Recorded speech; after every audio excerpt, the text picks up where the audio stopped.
Welcome to 360 Tamil. இன்னைக்கு இந்த வீடியோல நம்ம எந்த படத்தோட எக்ஸ்பிளனேஷன் பத்தி பார்க்க போறோம்னா, மலையாள சினிமால இந்த வருஷம் வெளியான கல்லம் அப்படின்ற படத்தை பத்தி தான் பார்க்க போறோம். இது ஒரு பக்கவான சஸ்பென்ஸ் த்ரில்லர் படம்னு சொல்லலாம். கம்மி பட்ஜெட்ல சூப்பரான படம் எடுத்திருப்பாங்க. நீங்க எதிர்பார்க்காத நிறைய ட்விஸ்ட் அண்ட் டர்ன்ஸ் இந்த கதையில வச்சிருப்பாங்க. ஒரு ஸ்கூல் படிக்கிற பொண்ணு எப்பவுமே போல ஸ்கூல்ல முடிச்சுட்டு அவளோட வீட்டுக்கு வந்திருக்கா. இப்ப அம்மா வந்து பார்க்கும்போது அந்த பொண்ணு கொல்லப்பட்டிருக்கா. அந்த பொண்ணை கொலை பண்ணது யாரு, அந்த பொண்ணுக்கும் யாருக்கும் பிரச்சனை, எப்படி இந்த கொலை நடந்தது அப்படின்றதெல்லாம் பின்னாடி ஒருத்தங்க விசாரிக்கிறாங்க. விசாரிச்சவங்க குற்றவாளியை கண்டுபிடிச்சாங்களா இல்லையான்னு சொல்றதுதான் படத்தோட கதையா இருக்கும். எக்ஸ்பிளனேஷனுக்குள்ள போறதுக்கு முன்னாடி வீடியோக்கு ஒரு லைக் போடுங்க. அது மூலியமா இந்த வீடியோ இன்னும் நிறைய பேர்கிட்ட கொண்டு போய் சேர்க்கப்படும். மேற்கொண்டு டைம் வேஸ்ட் பண்ணாம நம்ம நேரடியா எக்ஸ்பிளனேஷனுக்குள்ள போயிடலாம். படத்தோட ஸ்டார்டிங் சீனே ஒரு பொண்ணு ஆட்டோல வந்து இறங்குறத காட்டுறாங்க. இந்த பொண்ணு பேரு ஸ்ரீகுட்டி அப்படின்றது. அணிக்குட்டன் ஒரு நபர் கடை வச்சிருக்காரு. அந்த கடைக்கு வந்து இந்த பொண்ணு சிப்ஸ் எல்லாம் வாங்கிட்டு இருக்கா. காசு அப்புறமா தரேன்னு சொல்றா. பரவாயில்ல இருக்கட்டும்ன்ற மாதிரி இவரும் சொல்லிட்டாரு. அப்படியே கட் பண்ணி ஸ்ரீகுட்டியோட அம்மாவை காட்டுறாங்க. இவங்க பேரு லக்ஷ்மி அப்படின்றது. ஒரு டிபார்ட்மெண்டல் ஸ்டோர்ல தான் இவங்க வேலை பார்த்துட்டு இருக்காங்க. இன்னைக்கு கொஞ்சம் சீக்கிரமா போகணுன்ற மாதிரி கேட்டு வச்சிருப்பாங்க போல. இப்ப டைம் ஆகிறதுக்குள்ளேயே இவங்க கிளம்பிட்டு இருக்காங்க. என்னக்கா சீக்கிரமா கிளம்பிட்டீங்கன்னு ஒருத்தர் கேட்கிறாரு. இல்லடா ஏற்கனவே பர்மிஷனுக்காக சொல்லியிருந்தேன் அப்படின்ற மாதிரி இவங்களும் இங்க இருந்து கிளம்புறாங்க. இவங்க நடந்து வந்துட்டு இருக்கும் போது தெரிஞ்ச ஒரு நபர் ஆட்டோல வராரு. ஏறுங்கக்கா வீட்டுல விட்டுறன்ற மாதிரி சொல்லிட்டாரு. இல்ல பரவாயில்ல காசு இல்லைன்னு சொல்லிட்டாங்க. பரவாயில்லக்கா நான் அந்த வழியா தான் போறேன் ஏறுங்கன்ற மாதிரி சொல்லிட்டாரு.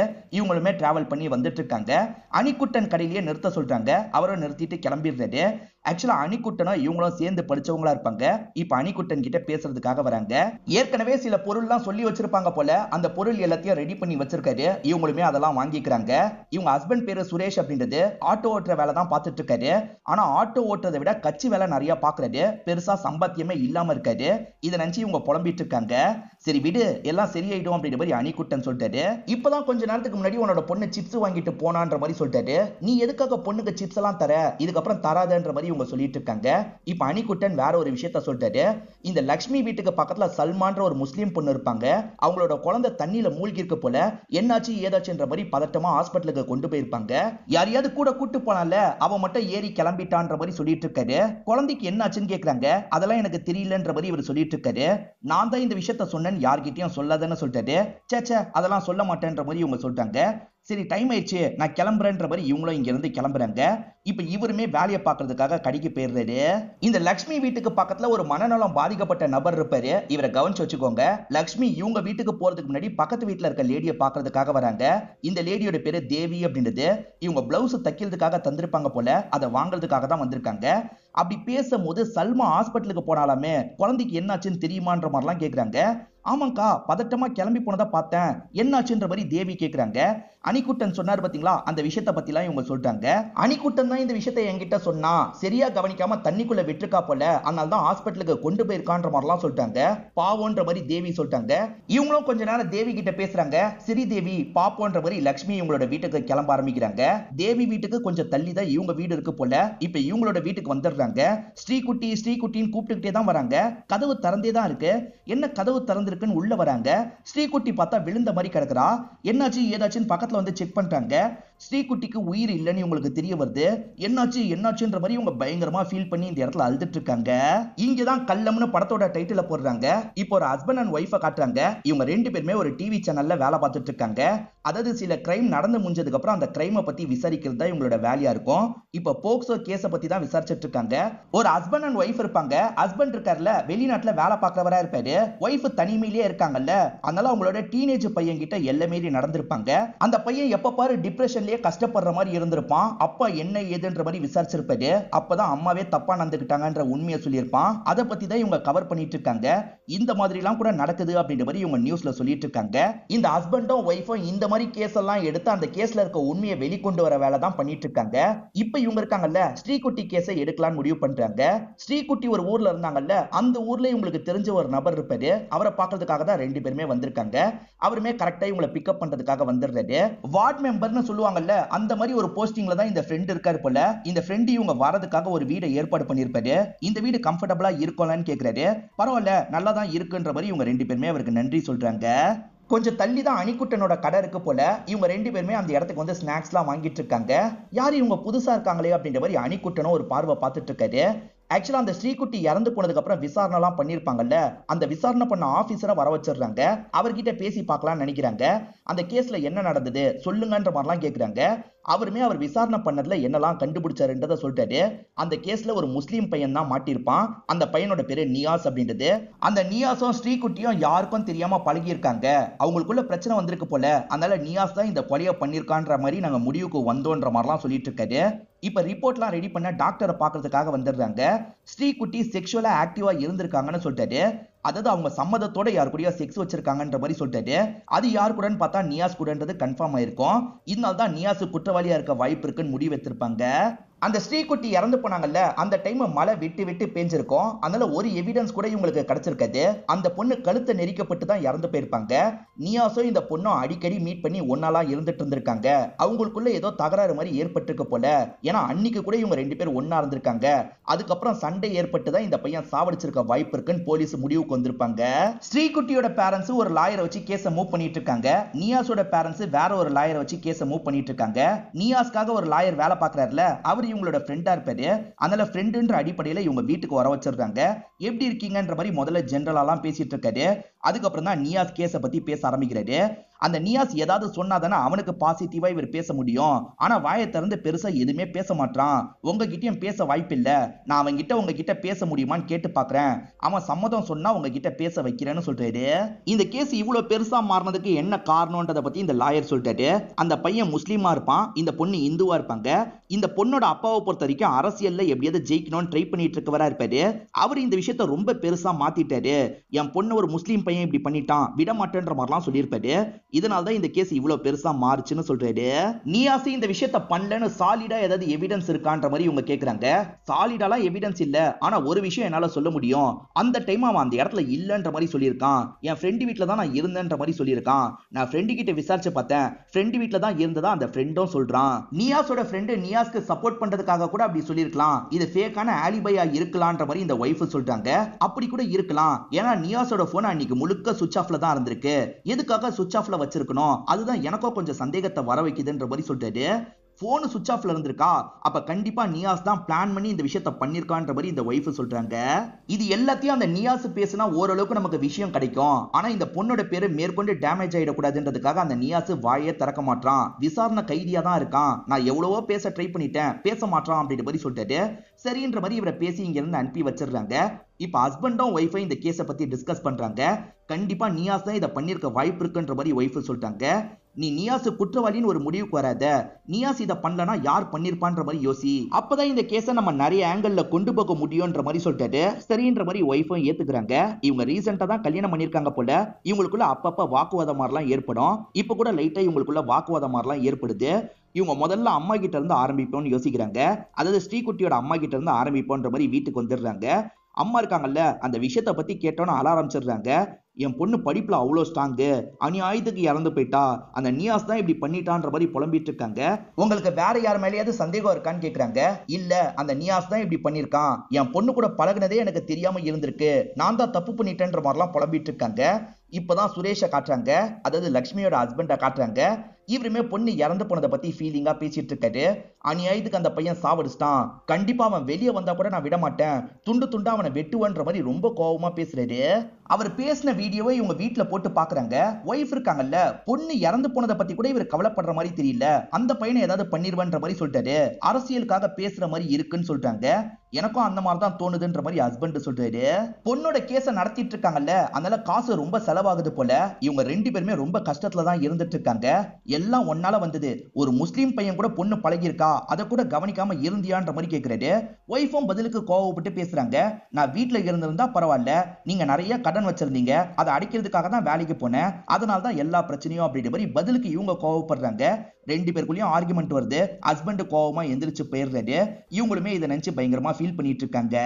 ஆக்சுவலா ஹஸ்பண்டுக்கும் ஒய்ஃபுக்கும் ஒரு லாயர் ஃப்ரெண்ட் இருந்தாரு பாத்தீங்களா, அவர்கிட்ட இருந்து கால் வருது.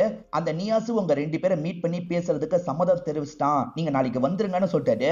இவங்களுமே சந்தோஷப்படுறாங்க. இப்ப அந்த நியாஸை பார்த்து பேசுறதுக்காக இவங்க 2 பேருமே வந்துடுறாங்க.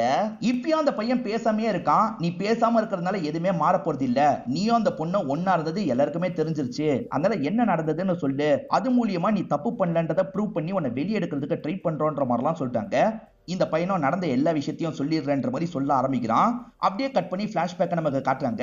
ஸ்ரீகுட்டி இருக்காங்கல்ல, வீட்டுக்கிட்ட வந்து பயங்கரமா மூச்சு வாங்கிட்டு இருக்காங்க. யாரையோ பார்த்து பயந்து ஓடி வந்திருக்காங்க போல.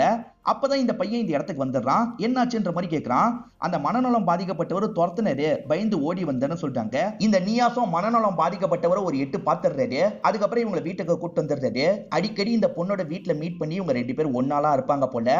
அதே மாதிரிதான் அன்னைக்கும் இவங்க 2 பேரும் ஒன்னாலா இருந்திருப்பாங்க. ஒன்னா இருந்து முடிச்சதுக்கு அப்புறம் இந்த பையன் அங்க இருந்து கிளம்பி இருப்பான்.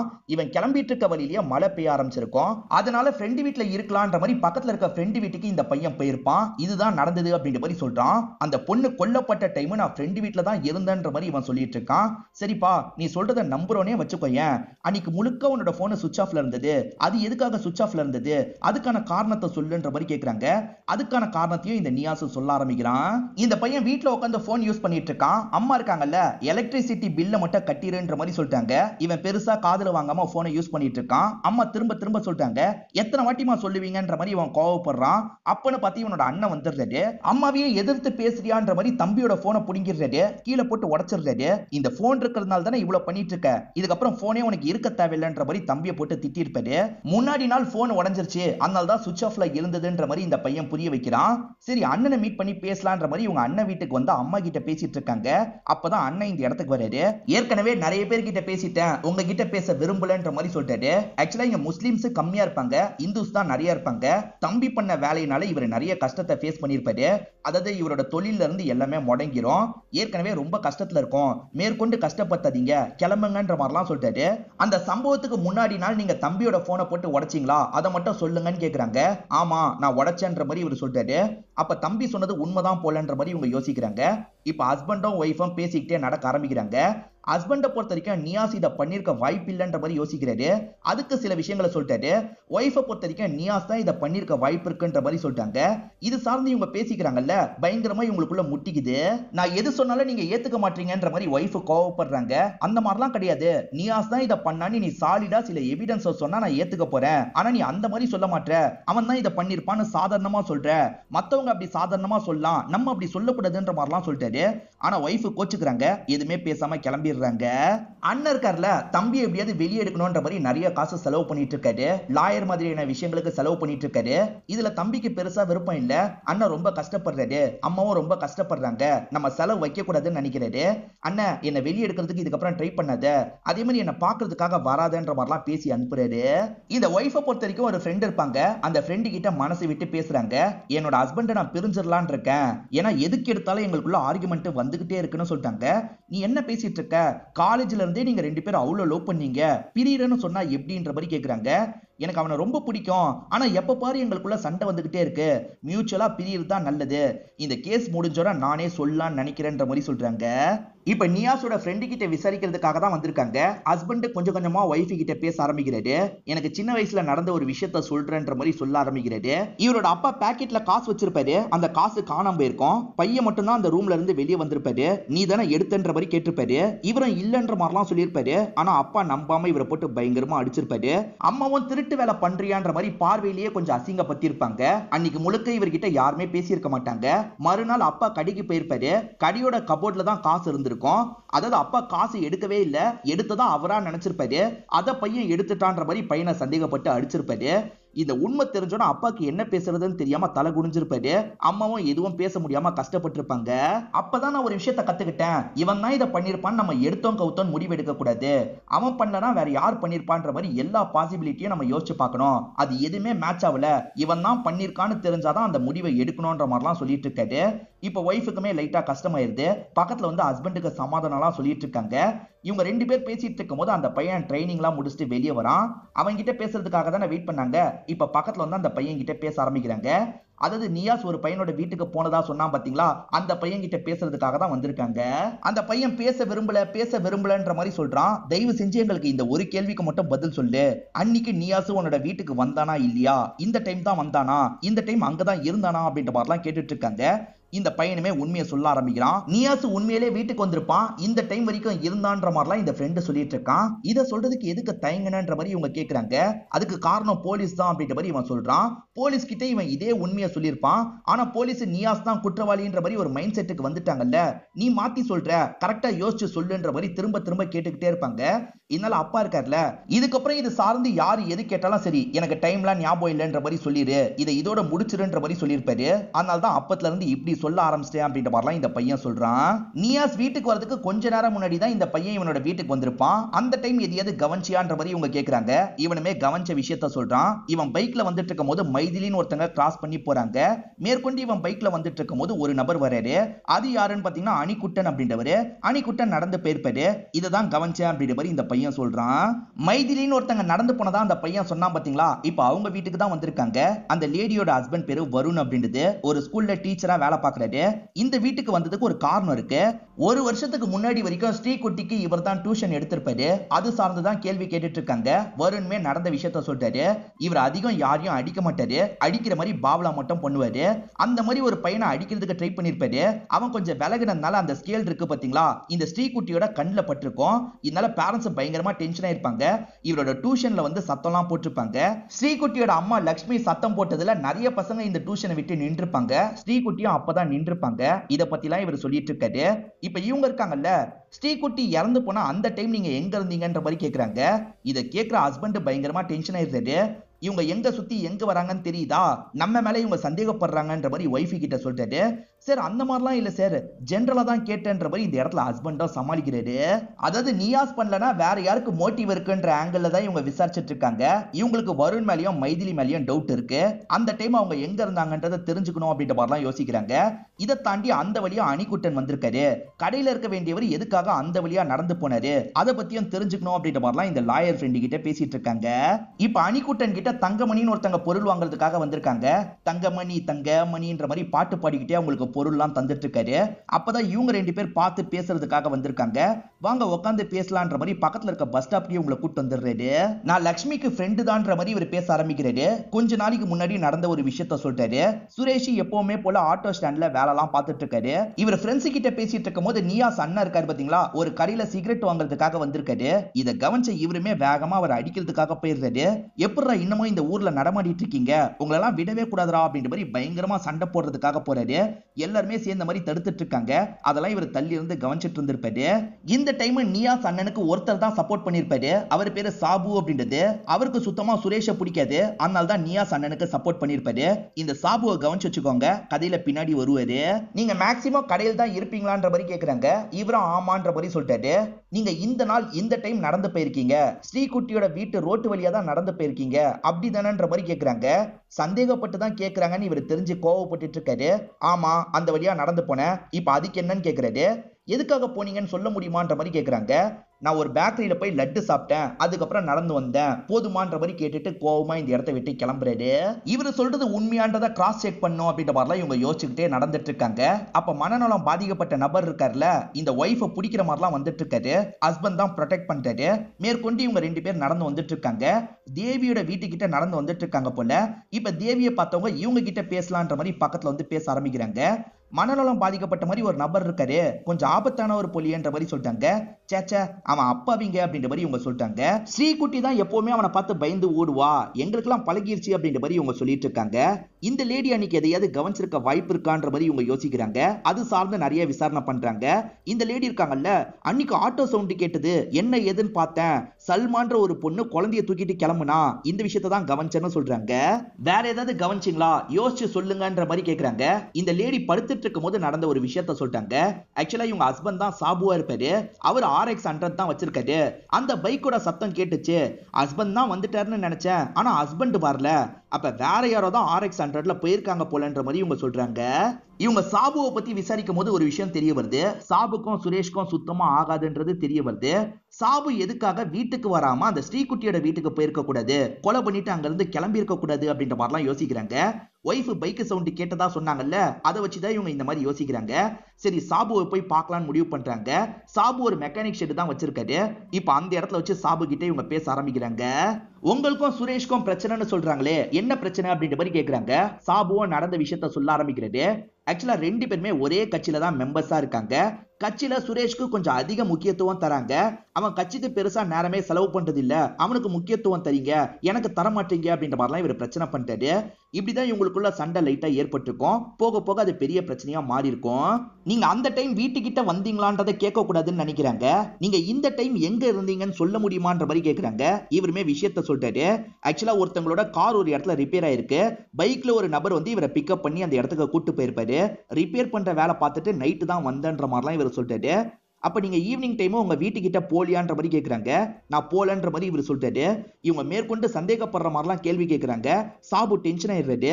முதல்ல இங்க இருந்து கிளம்புங்கன்ற மாதிரிலாம் திட்டி அனுப்புறாரு. இவங்க ரெண்டு பேருமே லாயர் ஃப்ரெண்ட பாக்குறதுக்காக வராங்க. அனிகுட்டன் அந்த நேரம் பேக்கரிக்கு தான் போயிருக்காருன்னு தெரியுது. பேக்கரியில லட்டு வாங்கி சாப்பிட்டிருப்பாரு. மழை பெஞ்சிருக்கும், அங்கேயே வெயிட் பண்ணி தான் கிளம்பி இருக்காரு. சோ அவர் இதை பண்ணிருக்க வாய்ப்பு இல்லைன்னு சொல்லிட்டாரு. இதை தாண்டி அந்த டியூஷன் சார் அந்த சமயம் எங்க இருந்தாருன்றதை விசாரிச்சிருப்பாரு. அந்த சமயம் அவர் ஸ்கூல்ல தான் இருந்திருக்காரு. ஒய்ஃப் தான் எங்க இருந்தாங்கன்னு தெரியலன்னு சொல்றாரு. அப்படியே கட் பண்ணி நியாஸோட பிளாஷ்பேக்க நமக்கு காட்டுறாங்க. அம்மா கிட்ட ஜாலியா பேசினதை பத்திலாம் யோசிச்சு ஃபீல் பண்ணிட்டு இருக்காரு. அப்ப 2-3 பசங்க இந்த இடத்துக்கு வராங்க. விசாரணை கைதியா தான் இந்த பசங்களும் வந்திருக்காங்க போல. இவனை அடிங்கன்றதுக்காக திட்டமிட்டு யாரோ அனுப்பியிருக்காங்க போல. நீ பண்ண காரியத்துக்கு உன்னை கவனிக்கிறதுக்காக தான் நாங்க 2 பேர் வந்திருக்கோம், சமயம் கிடைக்கும் போது உன்னை கவனிச்சுக்கிறோன்ற மாதிரிலாம் மிரட்டிட்டு இருக்காங்க.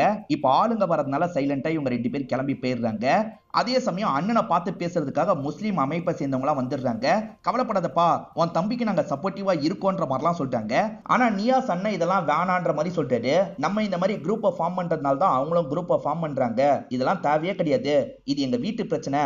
என் தம்பியை காப்பாத்துறதுக்கு என்ன பண்ண முடியுமோ அந்த விஷயத்த நானே பண்ணிக்கிறேன். உங்க ஹெல்ப்லாம் தேவையில்லை, கிளம்புங்கன்ற மாதிரி சொல்லிட்டாரு. அப்புறம் உன்னோட விருப்பம்ன்ற மாதிரி புலம்பிக்கிட்டே இவங்களும் இங்க இருந்து கிளம்பிடுறாங்க.